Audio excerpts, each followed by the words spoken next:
안녕하세요. 성도 여러분 반갑습니다.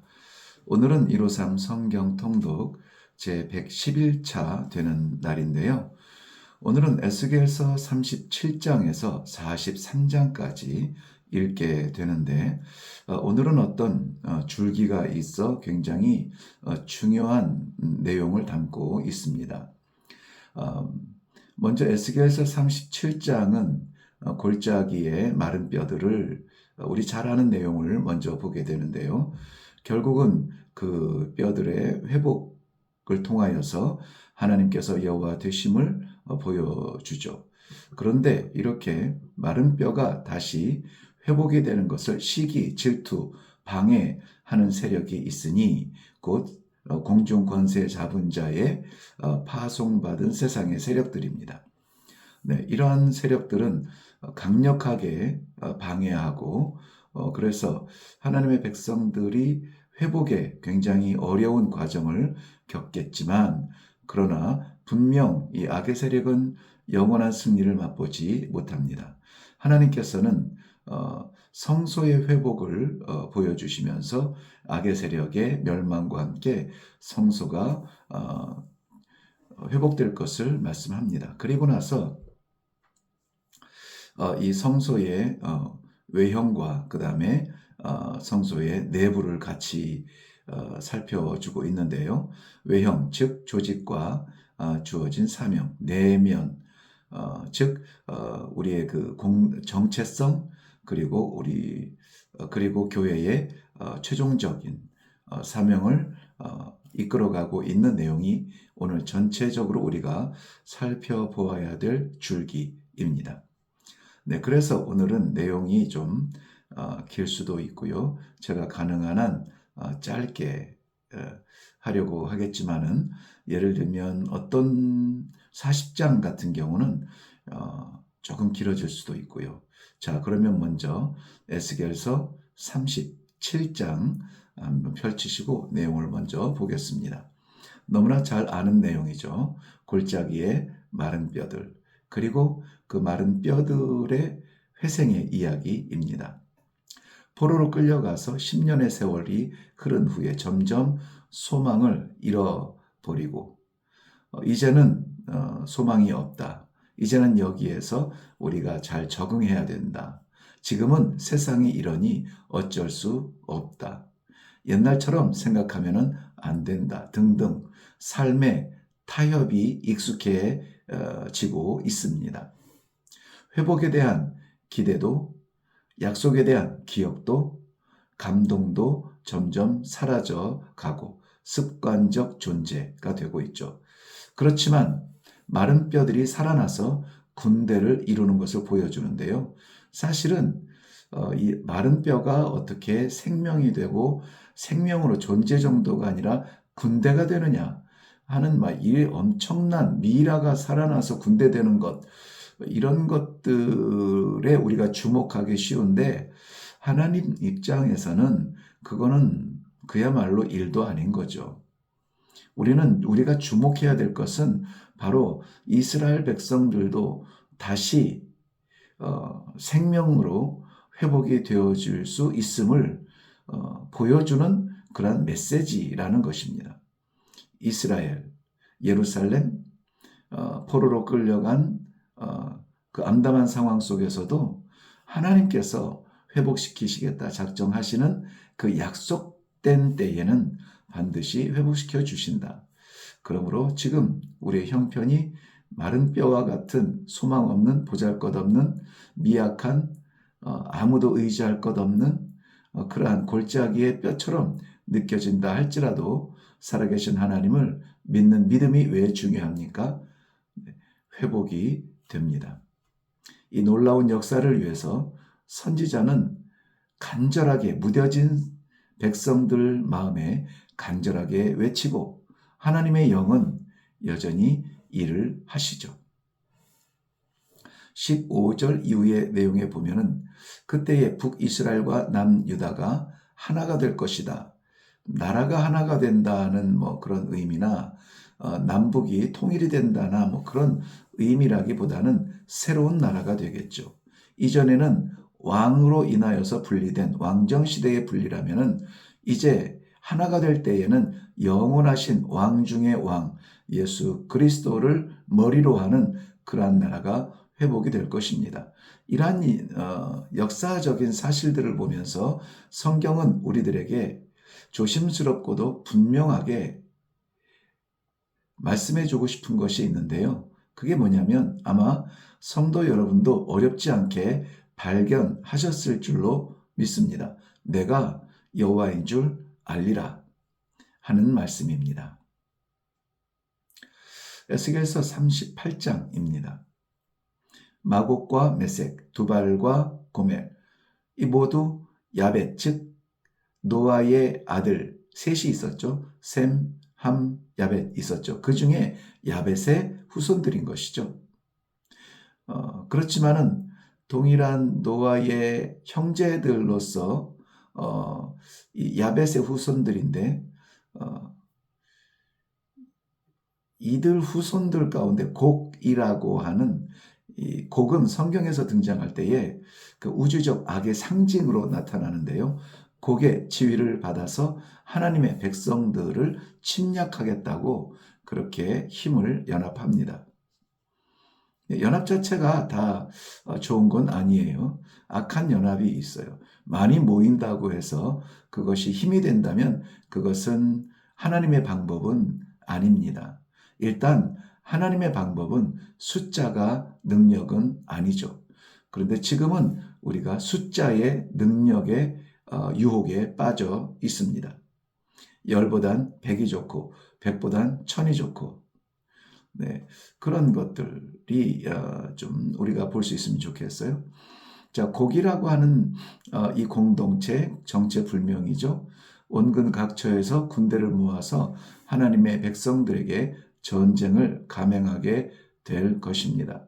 그렇지만 하나님은 저들에게 능력을 보이셔서 그들을 단번에 멸하시죠. 어려운 일은 아니죠. 세상의 악한 것은 언제나 하나님의 교회를 향해서 침략을 시도합니다. 세상에서 가장 강력한 무기로 침략을 하죠. 물질 만능주의로, 개인주의로, 또 조직사회로, 이런저런 어떤 교회가 세상을 흉내내려고 하는 그 모든 것에는 이런 위험들이 있어요. 교회는 말씀 앞에 순수한 것이 가장 좋은 것 같아요. 그래서 순수를 지금 준비한다면은 하나님께서 마음껏 쓰실 수 있는데 우리가 순수한 그릇에 이것저것 잡동사니 채워 넣느라고 교회가 순수를 지키지 못하는 안타까운 시대 속에 있습니다. 에스겔서 39장입니다. 힘을 모아서 침략하던 곡은 결국 멸망하게 되죠. 하나님께서 친히 저들을 대적하시기 때문입니다. 저들도 하나님을 대적할 수는 있지만 하나님이 대적하는 그러한 원수들은 남아날 수 없죠.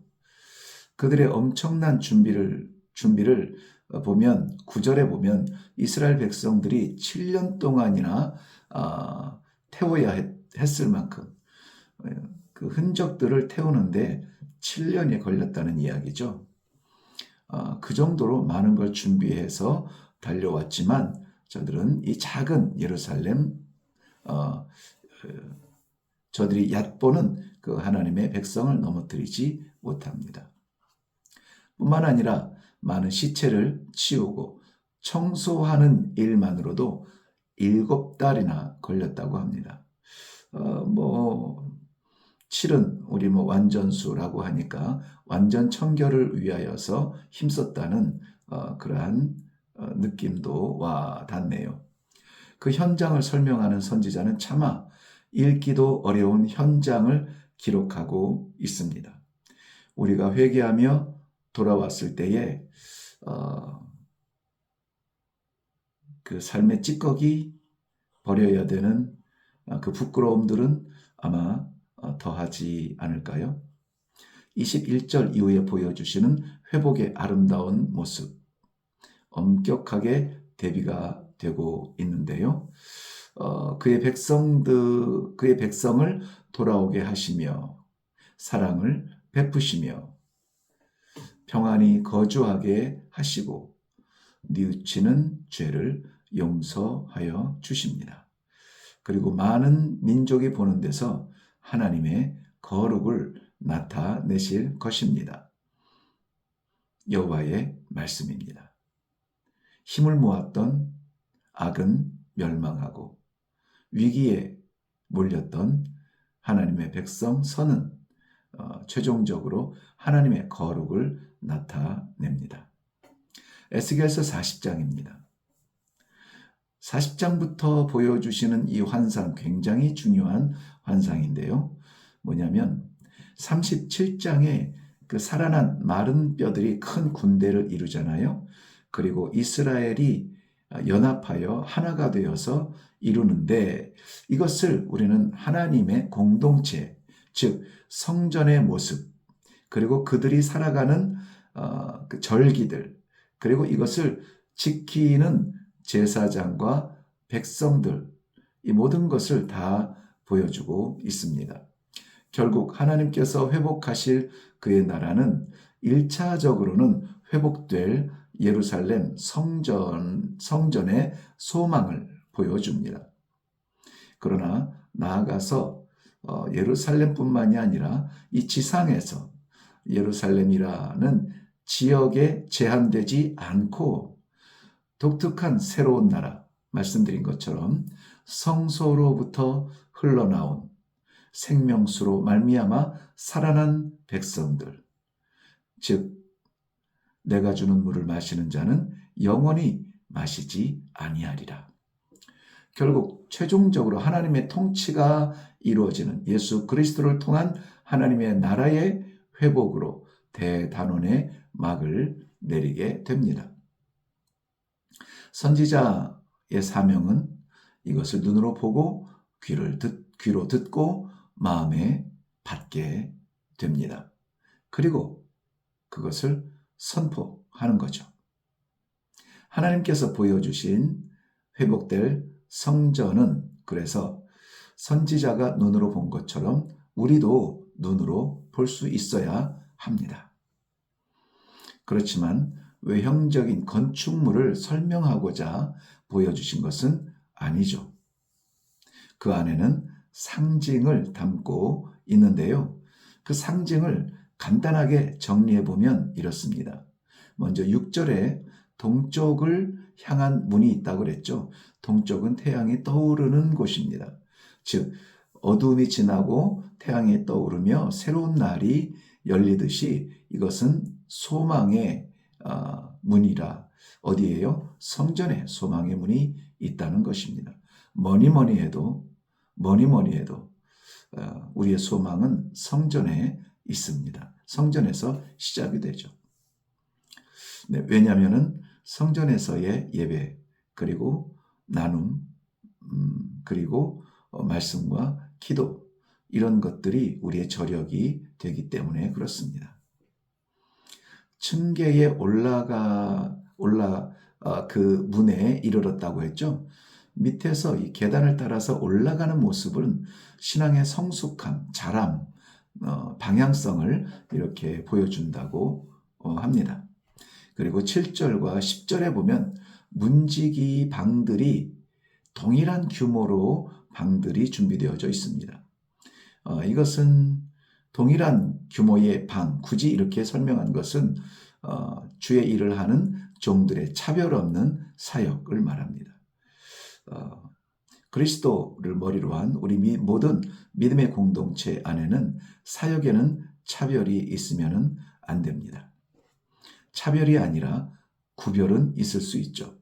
왜냐하면 하나님께서 우리를 보내시는 곳에 가서 일을 하고 맡기시는 일에 충성을 다하는 것이 참된 종의 모습이라면 다른 사람의 일이 귀하거나 천하거나 내 일이 귀하거나 천한 것이 아니라 하나님께서 필요에 맡기셨으니 이 구별된 일로 말미암아 우리 모두는 합력하여서 하나님의 뜻을 이루면 되는 것입니다. 16절에 보면은 새겨진 종려나무가 있는데요. 이 종려나무는 히브리 문학이나 저들의 풍습에 있어서는 승리의 상징입니다. 이것은 교회의 최종적 승리를 보여주는데요. 특별히 20절부터 27절 내용을 보면 북남을 향한 문이 동일한 문이라 이렇게 스리슬쩍 넘어가지 말고 실제적으로 측량하면서 경험할 것을 이야기해주고 있습니다. 28절 이후에 31절까지 보면은 안뜰을 청량하죠. 자로 잰다는 말이죠. 문들의 규모와 형식은 동일하게 지어졌고요. 공평성과 통일성을 강조하게 되고요. 우리도 읽으면서 느끼게 됩니다. 38절 이후에 43절에 강조된 희생 제물은 바로 예수 그리스도의 희생이라는 것을 확실하게 나타날 정도로 보여주는 그러한 그림자입니다. 44절부터 47절을 보시면 제단은 성전 앞에 있었습니다. 제단은 그리스도의 희생을 최종적으로 나타내죠. 그리고 그것을 통해서만 성전, 즉 영원한 하나님의 통치, 하나님의 나라에 들어갈 수 있다는 것을 말씀하고 있습니다. 네, 에스겔서 41장입니다. 40장에서 성전 외부의 모습을 방이나 문이나 계단이나 이런 것들을 보았다면 41장에서는 드디어 성전 내부에 대한 환상과 계시를 보여줍니다. 에스겔 선지자에게 보여주신 환상을 지나치게 영적으로 해석하기에는 무리도 있고 또 그것을 억지로 풀려다가 우리가 도리어 시험에 빠질 수 있지만 그럼에도 불구하고 일상적인 현상은 아닙니다. 하나님께서 환상과 계시를 보여주셨다 했으니 그 안에는 돌은 돌로 끝나는 것이 아니라 메시지가 담겨져 있다는 것입니다. 그러므로 우리는 이 메시지, 하나님의 말씀의 비밀을 볼 수 있는 아주 좋은 기회가 되면 좋겠습니다. 뿐만이 아니라 이것이 우리 삶에서 하나님의 뜻을 알지 못하고 일상으로 받아들이고 일상으로 스쳐 지나가는 그러한 일들이 많이 있는데요. 하나님께서 계획하신 목적을 알면 우리는 정말 멈출 수 없는 감격과 예배의 자리로 달려나감과 아무튼 너무 기쁠 것 같아요. 그렇게만 된다면 우리의 성전이 아니라 하나님의 성전을 지어야 된다는 것. 우리의 성전이 아니라 하나님의 성전을 우리가 함께 만들어 가야 된다는 것. 네, 이 정도는 우리가 느낄 수 있을 것입니다. 이레교회는 하나님의 성전이 되기를 바랍니다. 에스겔서 41장 먼저 성소 내부와 지성소의 벽과 골방들을 보여주고 있죠. 3절 이후에 보면 그가 안으로 들어가서 라고 되어져 있습니다. 이것은 1절에 보면 나를 데리고 성전에 이른 것과 8절에 내가 보니 이것과는 조금 다른 상황입니다. 지성소는 대제사장이 1년에 한 차례만 들어갈 수 있는 곳이죠. 그렇지만 그리스도께서 그 지성소의 휘장을 찢어버리셨죠. 우리는 더 이상 1년을 기다리지 않습니다. 더 이상 이 휘장 뒤에 있지 않습니다. 담대히 하나님 앞에 나아가 그의 보좌 앞에서 예배를 드리는 그러한 존재가 된 것입니다. 성전의 외부와 내부의 장식에는 유난히 숫자를 세밀하게 기록하고 있는데요. 유대인들에게 숫자는 중요한 메시지를 담고 있다고 말씀을 드렸죠. 특별히 에스겔서에서 강조가 되어지는 것은 5라는 숫자인데요. 이것은 세상의 수, 4, 동서남북 사방의 4와 하나님의 수, 하나, 1의 합이 될 수 있다고 그렇게 또 해석을 하기도 하고요. 이것을 우주의 수인 2와 삼위 하나님의 수 3의 합을 또 이렇게 합이라고 볼 수도 있다고 말합니다. 너무 여기에서 이거냐 저거냐 매일 필요는 없습니다만은 그래도 우리가 한 번쯤은 생각해 보면은 유익할 것 같은 생각이 듭니다. 에스겔서 42장입니다.